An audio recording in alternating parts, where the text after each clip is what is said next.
Muscular dystrophy means that the muscle appears poorly nourished because of degeneration, which leads to muscle weakness. Muscular dystrophy is a group of diseases that cause progressive weakness and loss of muscle mass. In muscular dystrophy, abnormal genes interfere with the production of proteins needed to form healthy muscle. There are many different kinds of muscular dystrophy. Symptoms of the most common variety begin in childhood, primarily in boys. Other types don't surface until adulthood. Some people who have muscular dystrophy will eventually lose the ability to walk. Some may have trouble breathing or swallowing. There is no cure for muscular dystrophy, but medications and therapy can help manage symptoms and slow the course of the disease. The main sign of muscular dystrophy is progressive muscle weakness. Specific signs and symptoms begin at different ages and in different muscle groups, depending on the type of muscular dystrophy. The most severe is Duchenne muscular dystrophy, and about half of people with muscular dystrophy have this variety. About 1/3 of boys with Duchenne muscular dystrophy don't have a family history of the disease. Signs and symptoms typically appear between the ages of 2 and 3 and may include frequent falls, difficulty getting up from a lying or sitting position, trouble running and jumping, waddling gait, walking on the toes, large calf muscles, muscle pain and stiffness, and learning disabilities. The other major category is Becker muscular dystrophy. Signs and symptoms are similar to those of Duchenne muscular dystrophy, but typically are milder and progress more slowly. Symptoms generally begin in the teens, but may not occur until the mid-20s or even later. There are also several other types of muscular dystrophy. One unique case that became apparent later in life comes from my very own inspiration. Hi, my name is Diana Biehn, and I was diagnosed about 12 years ago with muscular dystrophy. At first I noticed that I was having trouble walking upstairs. I was having trouble getting dressed in the morning, brushing my hair. I was feeling weaker, more tired, and I wasn't sure what it was. At first they thought it was an autoimmune disease called polymyositis, but today they feel that it's probably muscular dystrophy with an autoimmune component.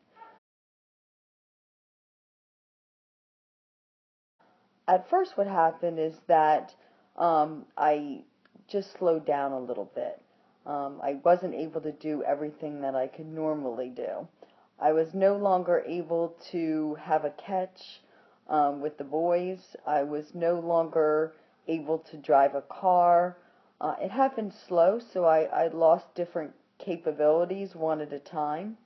But eventually I was walking a lot slower, needed assistance in walking.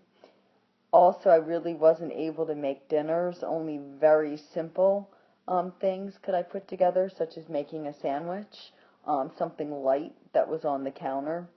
I couldn't lift anything heavy, and this just happened and continued for years and years.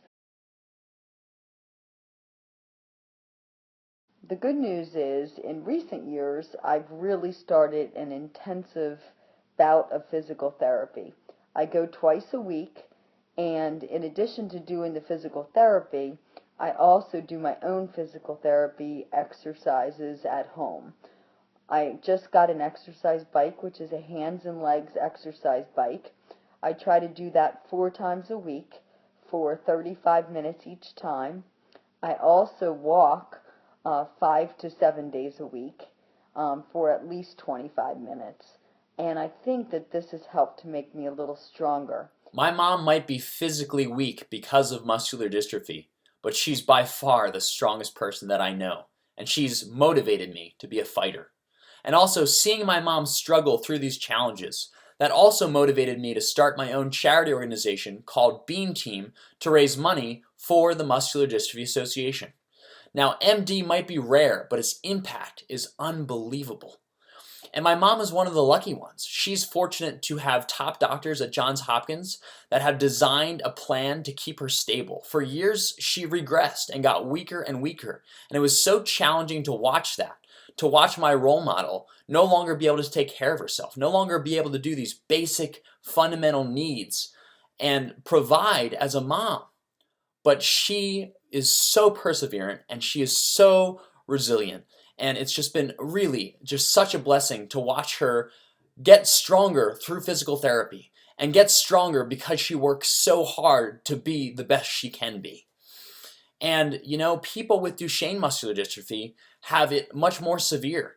A lot of people don't live a typical life expectancy with Duchenne muscular dystrophy. In fact, some people only live until their 20s or 30s, and maybe at best to their 40s or 50s because of how debilitating the muscle deterioration is. So I hope that this video has enlightened you a little bit about muscular dystrophy. It's definitely a passionate cause for me, and thank you for taking the time to watch, and feel free to check out the Muscular Dystrophy Association.